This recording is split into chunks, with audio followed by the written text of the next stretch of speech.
So we're back, day 2 of the US Open, and it was the day of the comebacks. 4 players came from 2 sets to love down to win in 5.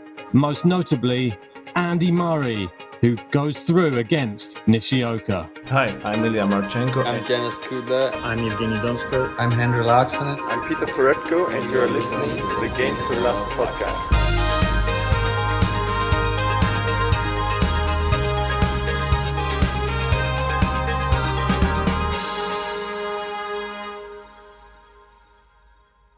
So, day 2, we've had some amazing matches, and I was just blown away. Let's get straight on to the first match, which everybody is talking about.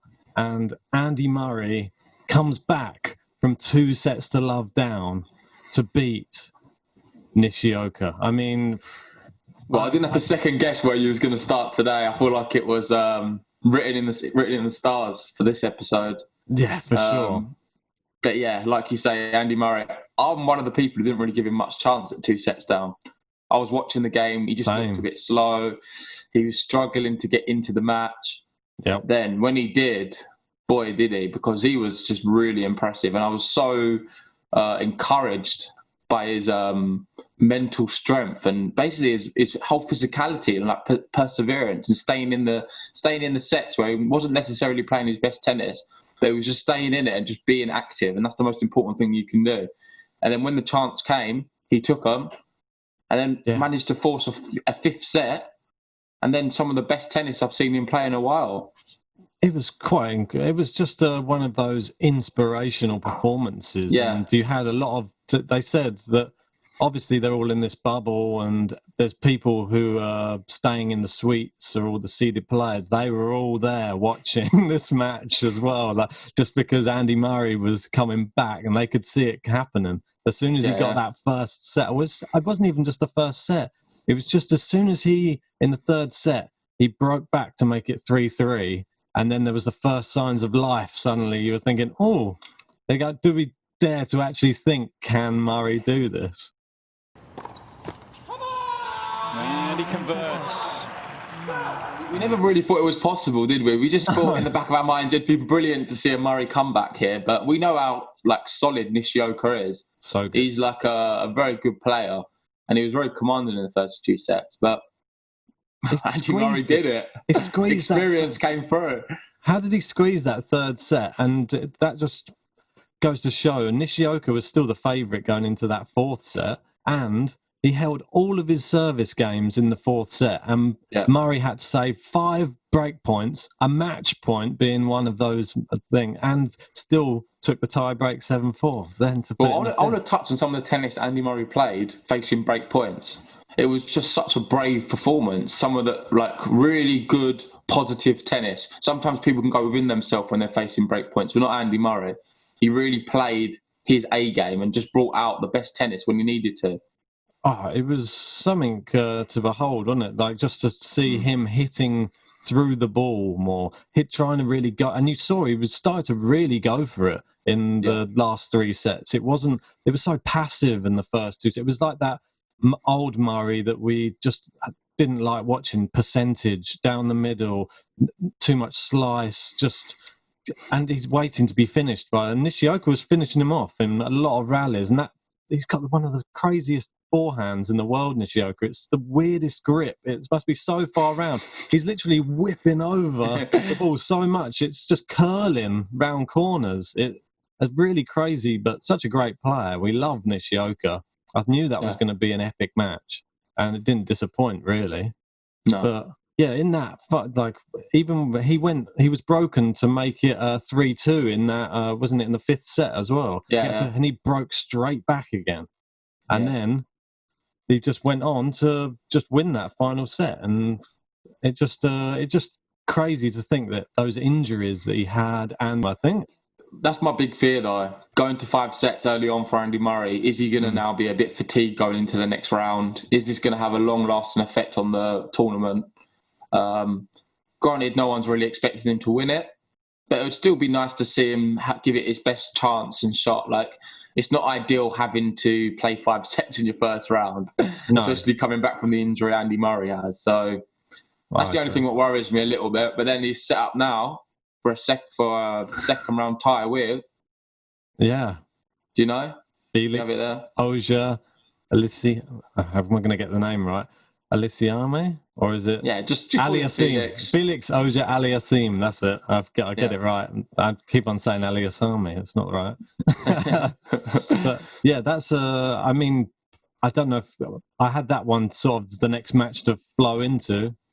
He was playing against somebody who you probably expect him to beat, but someone who other people might not know as much about, which was Thiago Monteiro, who we know very well from the clay courts and on the challenges, and he is a very good player.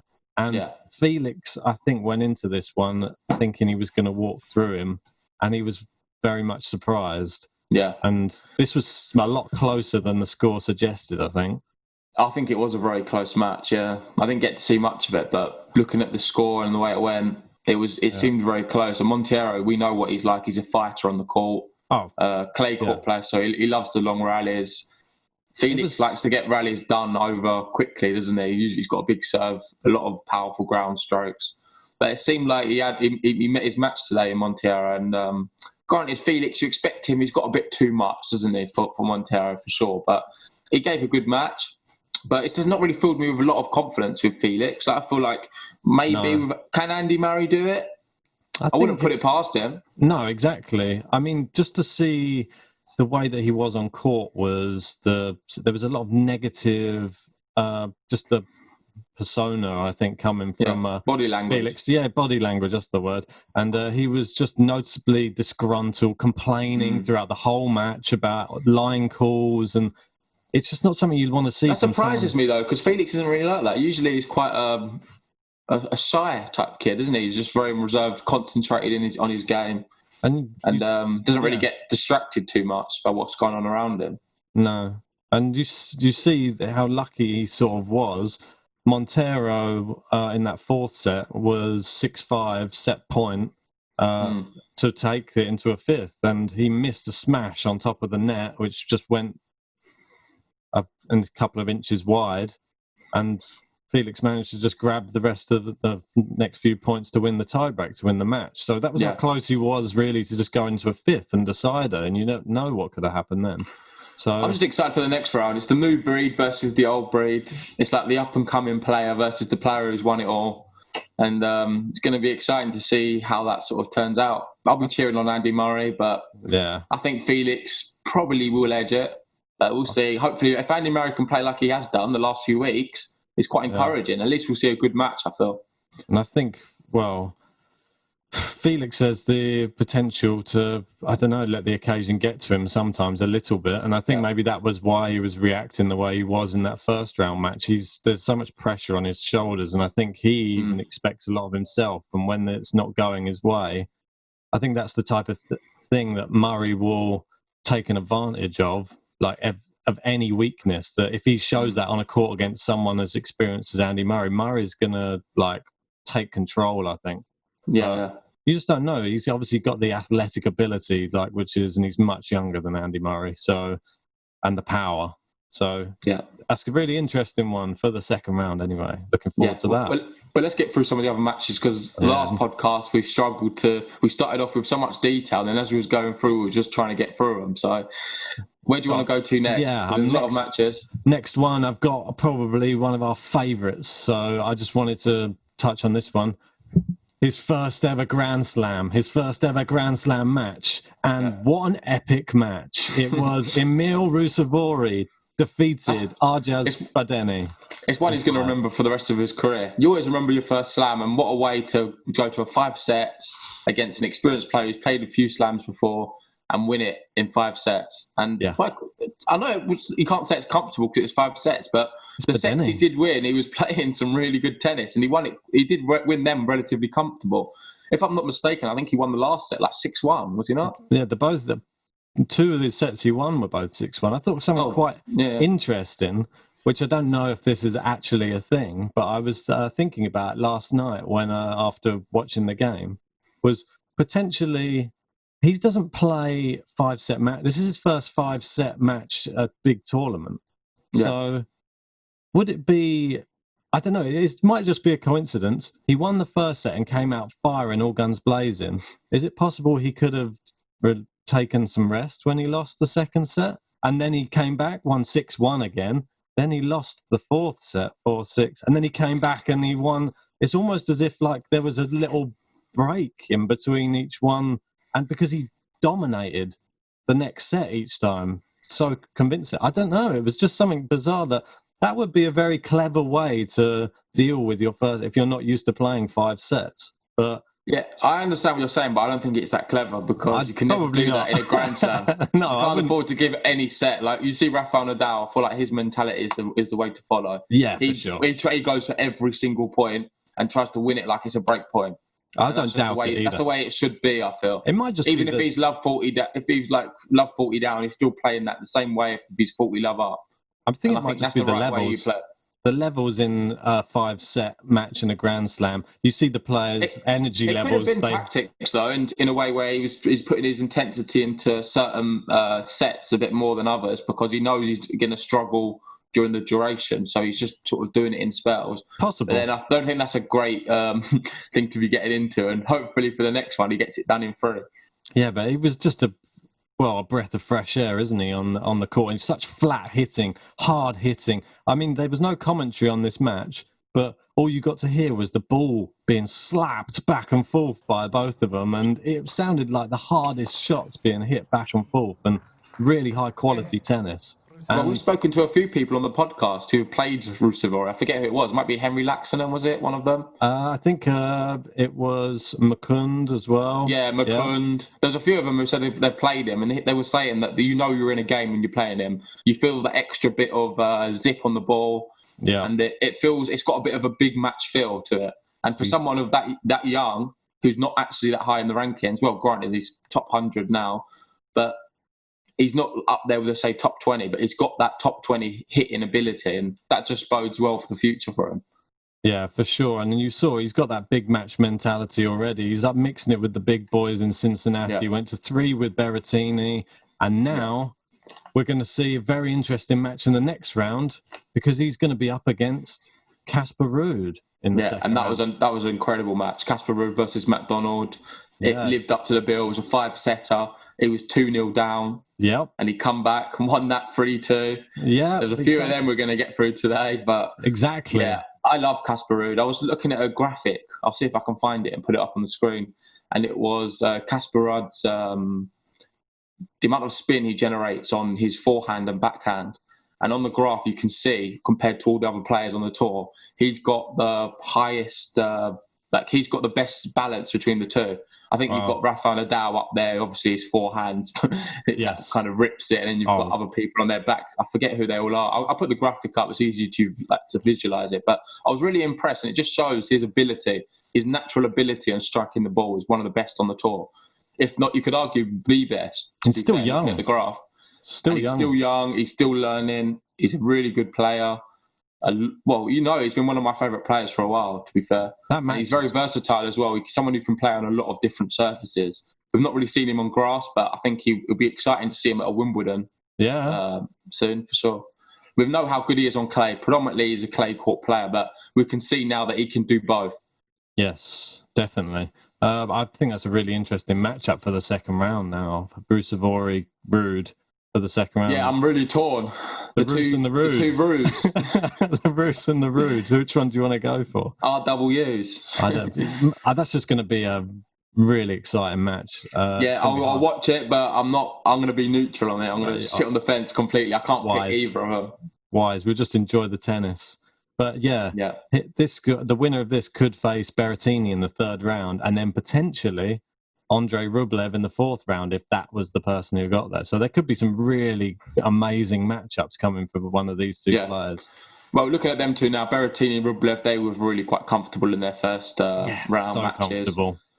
They was always in control. I know Rublev had a very tricky match against Shardy. We know how good he is. But he just dispatched him easily. Yeah, it was not really much to report on that match. It was very comfortable for him. No. Yeah, I think it's safe to say he just literally breezed past him. And it's pretty crazy, really, considering Chardy, who's been somebody last year was pretty decent on hard, and he's obviously not come back to the same form again. Yeah. What can you do? Another one. Well, go on. Oh, go on. What was you going to say? No, you go. You go down the draw. You'll probably. Yeah, I was going to move on to the next part of the draw, and you've got, this is an exciting piece as well, and I feel like it's quite fitting to talk about him after talking about Ruusuvuori. So another person in his first slam, JJ Wolf, managed to dispatch Guido Pella, the 29th seed. Convincing. I watched it. Yeah, crazy, isn't it, really? He got the wild card, and that's what I'm saying. These people, sometimes they deserve a wild card because you know their ability's there. And this is what I'm saying with the French Open coming up. Give Alcaraz one.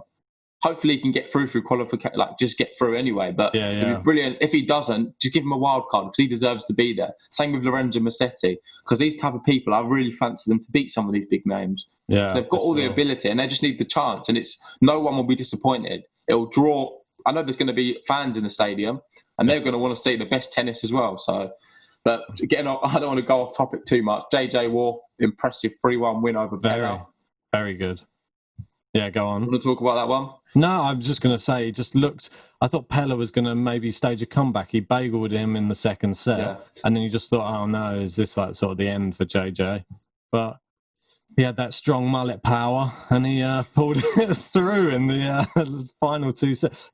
He looked very commanding. He didn't look like he was in trouble at all during the last two sets or anything. And I was pretty surprised. I thought Pella, he's one of the seeds as well. Another one goes out in the first round there. Yeah. But like you said, Wolf just looked so calm. It didn't look like it was his first slam, did it? No, It looked like he's been there, done that a few times. But then also in that quarter, probably one of the most exciting ones for me is, well, there's two really. It's Dimitrov, who managed to beat Paul, got revenge on Paul. Obviously, we know in the Australian Open. Oh, that was Tommy Paul managed to beat him there. It was crazy, this match. I was watching that one as well. That one was on quite late. Yeah. Dimitrov, that was a different Dimitrov you're watching. He was playing some incredible tennis, and it was from the start. I remember you was telling me, came out the blocks and literally fired Paul off the court. And his volleying was so good as well. He was attacking the net even on some not so good shots, and Paul was hitting some amazing passing shots. And the touch at the net he had, one of them, he volleyed it, and it sort of rolled, it went perfectly the angle across the net, but then just rolled on the net at the last bit and dropped down and touched the line. I was just thought, that is... He's got a really good feel for tennis, hasn't he, Dimitrov? Yeah. He's one of the best feelers of the game. It just seems so natural to him, doesn't it? He's got a really exciting player to watch. For the neutral, if you're not really into tennis and you want to start watching it, watch Dimitrov, because you'll never be disappointed. He always has a good game. Granted, often you can see him, you can be a bit disappointed with some of the big points he plays. He plays big points sometimes, often a bit weird. And he goes out against people you wouldn't expect him to. But he got his revenge on Tommy Paul. Yeah. And now he's through and he's facing Fuchsovich, who beat Delian relatively easily. Yeah, very easy. Not really much to report on that. No, it's exactly the same score. Well, pretty much 6-3, 6-3, 6-3, 6-1. He had 6-4, 6-3, 6-1. So they're both going to be well rested, it seems, for that next match. Which is another one you can't really call, because it depends if Fuchsovich turns out. However, you'd fancy Dimitrov, and like you say, could be a bit of a dark horse for the tournament, because after that, he's got another match in the, well, I don't want to go too far ahead of it. If he's able to get through the second round, either Dimitrov or Fuchsovich, you'd fancy them to get through the third round, facing either TFO or Millman. I know Millman's a really good player, but I don't know. I just feel like the other two they edge it slightly. Yeah. And well, the TFO match, Seppi took the first set, and then TFO come fighting back and won that one. It was quite convincing in the world, played quite well. And then Millman kind of walked it against Bashvili. Yeah. Bashvili didn't really stand a chance. He's not really, he's a bit hit and miss, isn't he? He's not back mentally, is he? No, I don't think he is. I'm still seeing signs that he's not really there on court. And hopefully he can get back to his best at some point soon, but maybe it's too much too soon for him. Yeah. Another one I was watching, guy we've had on the podcast as well, Chris O'Connell. He went through, lost the first set, but he started to turn it round, and well done, Chris. Managed to make it through there. No, we spoke to him. Well, when we did speak to him, he was saying he would love the opportunity to play in the US Open. And he got his opportunity, and he's taking it, isn't he? now he's facing Medvedev in the next round. So watch what you wish for. So, gosh. Medvedev, another one of those ones, just literally just cruised through. It was just a little bit too, it just sauntered past Del Bonis. I don't think there's even any point in these type of matchups for him. Yeah. And we get into the next match that I actually want to actually talk about, because the score doesn't tell the story. And it's my guy, Roberto Bautista Agut, makes it through against Tennis Sandgren. And I was a little bit worried because I know Sandgren is a big Grand Slam player. But this match was not what it reads. 6-4, 6-4, 7-6. I was watching it too. Yeah, Bautista Agut saves 18 break points out of 20 in this match. And watching it, every time he was having a service game, he would go like 15-40 down. I was thinking, oh no, not now. He's got one of the craziest games. Like you were saying, you really admire the way he plays. He literally just, the technique is perfect in nearly every shot, and he'll just push it very back. consistent. He's probably the most consistent player on tour, and there's a reason why Djokovic does not want to play him over anyone else. Yeah. I think Djokovic would rather play Federer or Nadal over Agut at the moment, because he's just a pest. Yeah, and he will just keep that rally going. Sandgren was just thinking like, oh, I'm just going to keep in the rally. And then suddenly one shot just suddenly ups it about 20 miles an hour into a corner, and then the point's won. And he kept doing it. He's tactically perfect, Agut. Yeah, He's got his game in a really good place at the moment, and I'm kind of a bit jealous, mate, that you picked him for your pick. I can see him doing something special in this tournament. Yeah, well, I was very impressed by him, and I think that now looking forward to him playing the next match. Could be quite a good one against Kekmanovic, who came through in 5 against Gianluca Mega. Yeah, which I didn't expect it to go to 5. To be honest, thought Kekmanovic would have sealed that a bit sooner. I don't know. We know how good Major is, and we've seen him. I'm pretty sure on the Challenger Tour where he won. I think it was in 2019. He won the more challenges than any other player. Didn't he beat Team? Didn't he? He beat Team. Yeah. And we know player. He won a lot of events. This guy, and he's a winner. He's got a very winning mentality because he plays a lot of tennis and he wins it all very often. But yeah, I know what you mean. You'd expect Kecmanovic to have won it more comfortably, but he brought it back. I think Kecmanovic was 2-0 up, and he brought it back to 2-2.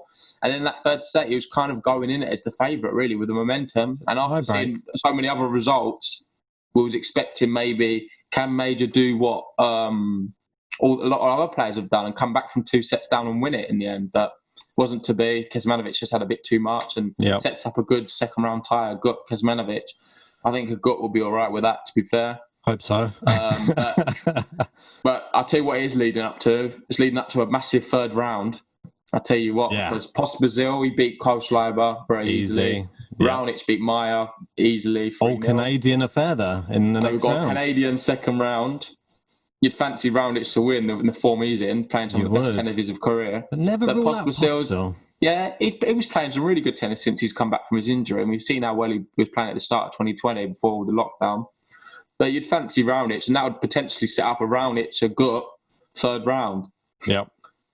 That would be a very, 2 of the best players in. I don't like that for Cincinnati for my selections, but still, Agut can mix it with the best of anyone on his day. So I still would be quietly confident. But Raonic is a monster on the court. So neck down to your boy there. Wait, before we go on to him, someone we skipped past, who I just want to quickly talk about, and that's Feliciano Lopez. He lost that match. He was favourite to win it.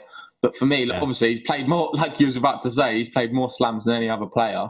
He's just expecting a bit more passion and a bit more desire from him. I was watching the match.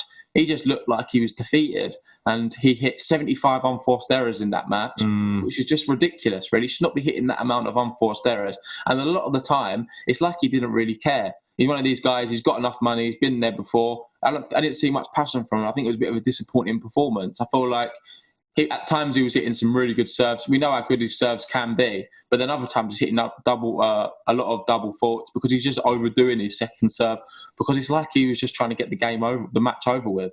Yeah. And I just felt it was a bit. I didn't really like his attitude really on court, and we've seen it a few times with Feliciano Lopez. He sort of gives off quite a bit of an air of arrogance, I feel, and for me personally, that was very evident in this match. Well, out of those two, I still would fancy JJ Wolf to beat either of them. So that's who they're facing in the next round. Tobias Bainer through. That's all Spanish affair, won by him. Yeah. So, anyway, get on to the minor. Yeah, so the minor, de Menor, he had a good demeanour on court and dispatched Andre Martin pretty easily, to be honest. I watched some of this match up until the second set and just thought, yeah, he's going to take this in 3. Didn't see. He wasn't mounting much offense, Martin, to be honest. And de Menor he didn't look like he was at full pace or 100% really. He was just winning. Pretty easy one for him. So he's going to face next Richard Gasquet, who took out Karlovic straight set. So I was impressed by that. Yeah. 2 tie breaks as well. Yeah, well, Karlovic's game plan went to plan. Basically, he was trying to get to the tie breaks. That's his game plan. Yeah. Just wasn't able to do much on it. And we know how Gasquet was playing in the UTS. Good player, tricky player. Both very experienced players on tour. Arguably 2 of the most experienced in the tournament. But too old Gasquet now, come out on top there. So, I don't know. He's going to set up a good tie. de Menor, Gasquet. I don't think that's an easy one. That's a great match. I think there's some really amazing second round matches. And so if we touch on one I did watch as well, I know you probably watched, we touch on this one first, which was, we had Yannick Sinner, who unfortunately was not a winner in this match against Karen Khachanov. And Khachanov, as I was saying, it's a bit of a slow starter in Grand Slams. He doesn't really get going. I don't know. I don't think you can blame him for that this time. I think Sinner just come out really good. And it wasn't the case of Khachanov wasn't doing too much wrong, really. Sinner was just hitting winners at the crucial point.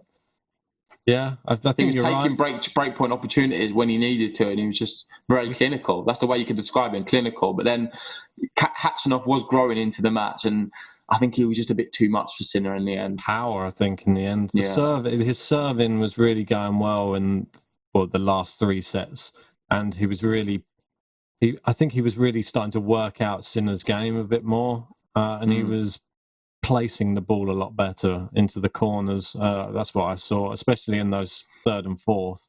And then Sinner rallied in the 5th, but wasn't quite enough. Yeah, and he'll be playing Kuznetsov next. Yeah, it was a shock, really, beating Sam Querrey. Did not see that really happening. Kuznetsov's had a long time. I think he's been injured, just come back. He's not really reached the level he's been at, but it's a bit of a shock, and he's coming back. And we're going to get on to another situation very similar to that on the women's tour, but we'll talk about that in a minute.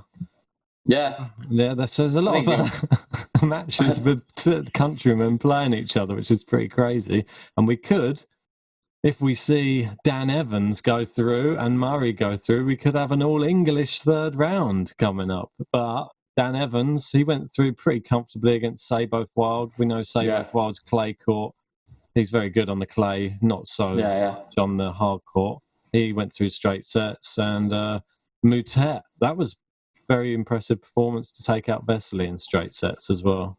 Yeah, then moving down slightly, Kudla 2 sets up, and Silic come back and won that. Brilliant performance from him. Yeah, we had Dennis on the podcast, obviously, and I was really shocked. I saw him 2 sets up. I was like, whoa, this is really impressive. I thought we were going to see something incredible from Dennis, maybe take him out in 3, but US Open champion Marin Cilic, he's not one to... Need to put more respect on that guy's name. A lot of people forget about him, but he's been there, done that. Really good player, and was able to just have have enough to beat Kudla. And then Gombos beat Albot comfortably. I've spoken about Albot on the podcast before. Let's not... I think he's kind of finished, to be fair. I'm not sure why he's so highly ranked. Oh, well, I know why he is, but because he's won enough points. But they're slowly going to go down, for sure. Yeah. There's a lot of younger players higher ranked than him who deserve more hungry. A lot more hungrier players. Nagao, really impressive against Bradley Clark. won that comfortably. And then finally, Dominic Thiem. Wasn't really that impressed by him. Nah. First set, didn't look very good. Wasn't the Dominic Thiem I know. It went to a tie-break. He looked very commanding in the tie-break. And then Munar come back and almost took that. But I don't know. Thiem maybe he's just warming up. Obviously, his confidence knocked a bit by Krajinovic in Cincinnati. But you'd fancy Dominic Thiem to have enough anyway in that match, which he did. Won it 2-0. Munar retired. Yeah, and that rounds up the men's action for the round one. So let's go and move on to the women's, and we can have a quick look at some of those results from the women's side, which on day 2, start at the top. Easy win, Madison Keys just cruised through there against Babos. 6-1, 6-1. We had that was a big shock for me. Bolsova knocking out Tyke. I didn't see that coming. She was a massive underdog as well. Really big, like 4-1, I believe, on the bookies. So that was a big shock. Teichmann going out. The Tig. Do you see the Tig? The Tig smashed it, mate. 6-1, 6-love. She got it done in super quick time. She now faces Donna Vekic next round. Yeah, with Nara, though, she's not played for a bit. I think when I was looking at the head-to-head matchup between them, she's not played since February or March. So Tig was a bit more match fitness. But even still, it was impressive by Tig because she's not been playing very well. I think the last 4 matches she played before this, she lost them all in straight sets. So, but the Tig's capable of that. We know what she's an experienced player on tour. Yeah. We'll see how she gets on. She's got Donna Vekic next. Yeah. That could be a bridge too far, but we'll see. I think you wanted to speak about the person who's below. Was this playing Samsonova? Yeah, I think this is an amazing story. I really want to talk a lot about Pirankova because for me, she is someone, a very inspirational lady, really. She's not played now for several years, a long time. A lot of people thought she'd retired. I think the last time she played was 2017 or something. It's been a while. And she's back on the tour now. She's had a child. Her career looked like it was over, really. She's getting on now. I think she's 33. She's come back, not played tennis for this amount of time, and was able to beat Samsonova, who we know is a really good player. He's won a lot of her previous matches. But yeah, it's just a really good story. And I think it just shows that whatever happens in your life, if you've got that inside you, we've seen it with Andy Murray as well. You've got that winning, fighting desire inside you. You can achieve anything, really. And she certainly had a lot of that, matched with some really good tennis. I couldn't really watch the match live. I saw some of the highlights, and she just looked really commanding. And looking at the scoreline as well, it was very comfortable win in the end. It wasn't like a smash and grab. It was very comfortable. Yeah. And she kind of outplayed her. So I'm really excited now to see how she gets on in the next round. Yeah, she's going to be an easy one. She's playing our favourite, who we fancy for the tournament, Murguruza. Who actually started quite slow in that match. She was down a break against Sabina, but managed to come back. Yeah, I saw that, yeah. She come back and won that relatively comfortable in the end. It looked like she was in that match because that was the only match that was being played in a starter yesterday because of all the rain delay. There was only one match being played, and that was that one. So I was watching that. 4-1 down in the first set. Then she wins 5 games in a row. It's almost as if she hadn't played tennis in so long. She was just getting used to the courts, or she was just getting used to her opponent. And she made an adjustment where she started stepping into the court a bit more and just taking things early, and then it game over after that. I think she was too powerful. So well done to her. That's an exciting next round match. Yeah, and looking at the next quarter, I don't know. This is probably one of the best quarters in my opinion. You've got Sakari, who went through relatively comfortably, and Bernardo Pera, who I really rate her. Yes. She played Serena not too long ago, and I don't think she won that match, but she was very close and could have won it. And Bernardo Pera is just someone you never rule out. Really good, strong player, especially playing in America as well. This is her ideal Grand Slam. Yeah. You'd fancy her more here than anywhere else, and I think that's going to be a tough game for Sakari. I'm not sure who's going to win it, to be fair, but then moving down, you've got Anisimova. Yeah, she's an All-American affair in the next round now against Scott. who they both went through in straight sets. Yeah, and I'm going to be honest here. I don't have a clue who Scott is. I've never seen Scott before. I know she's a wild card. She won quite comfortably 2-0. But yeah, fair play. I'll have to watch a bit of her because I don't know who she is. Do you want to know what her singles ranking is? Yeah. 637 in the world. Oh. So well done for going through the first round. Probably the highest ranked player left in it, I'm assuming. I would have thought so, yeah. She just and she knocked out number 131 in the world. So well done to her. What a great, and got up against 22nd seed in the next round, so that's going to be really tough. But you never know in the women's game. Yeah. Never know. Well, we mentioned Serena Williams. And she had a bit of a scare the second set, to be fair. Yeah, a little bit. It was down a break. Wasn't sure if it was going to go to 3, but Serena come through. I don't think any worries there, really. Yeah, I think even Serena not firing as well as what she has been is still a bit too much for Anne. Look who we've got in the next round, in round 2. We've got the Azarenka versus Sabalenka affair, which is the both country women playing each other, which is it's just crazy, isn't it? How many they trying to just eliminate all of these countries out? I think just by pairing them all up against each other. Obviously, I think it's good though, because if you're from that country, at least you've got one prospect going through. Well, so for us, we've good chance of hopefully either Evans or Murray. But then saying that, they're not playing each other next, are they? Got Evans, Edmund, Norrie, and Murray. Yeah, they're all in it. All in, mate. We've got them all in the next round, which is we're missing one of the Brits on the women's side, but we'll get on to that in a minute. Yeah, we will. Azarenka was dominant, though, and that's what I like to see from my girl. Moving through into the next round. Come on, Victoria.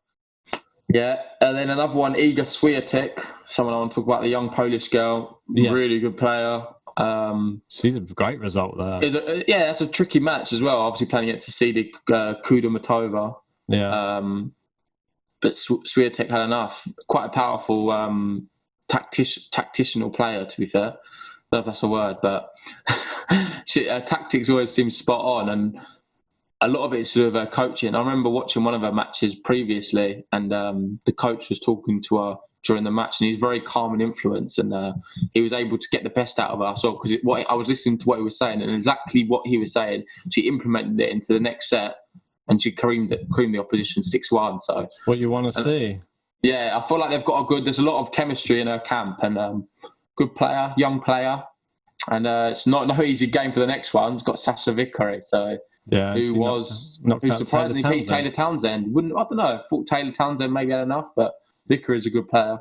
Yeah, I mean, let's skip down a few of these so we can get to a bit more of the meatier affairs down there. We had Venus Williams went out against Muchova. Probably saw that coming, really. Kalinskaya went through against Stojanovic.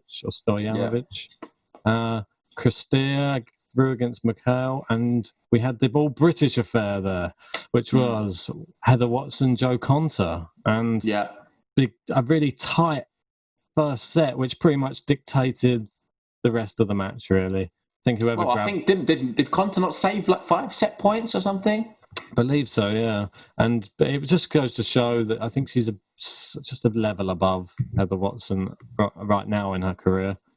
Well, so looking back in Cincinnati, at the end of the day, Konta was, in essence, just that game away from winning it. Yeah. Because there was no final. So all she had to do was, I say all she had to do. Azarenka is not exactly an easy opposition to be playing. But if she was able to beat Azarenka, she would have been holding the trophy. So close. She had a great tournament and was able to dispatch Heather Watson.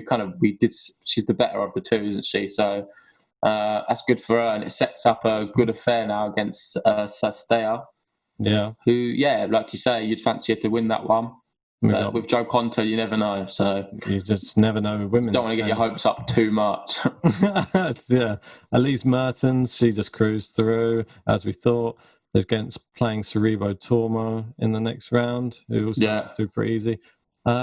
Katie McNally, she made it through, which is great. I mean, we were speaking to some of her people about maybe getting her on the podcast at some point. Well, yeah, there's a good chance we could get her on the podcast soon. She's quite keen to do it, we believe. So that'll be good. It'll be brilliant if she can have a good run in this and we can talk to her after that.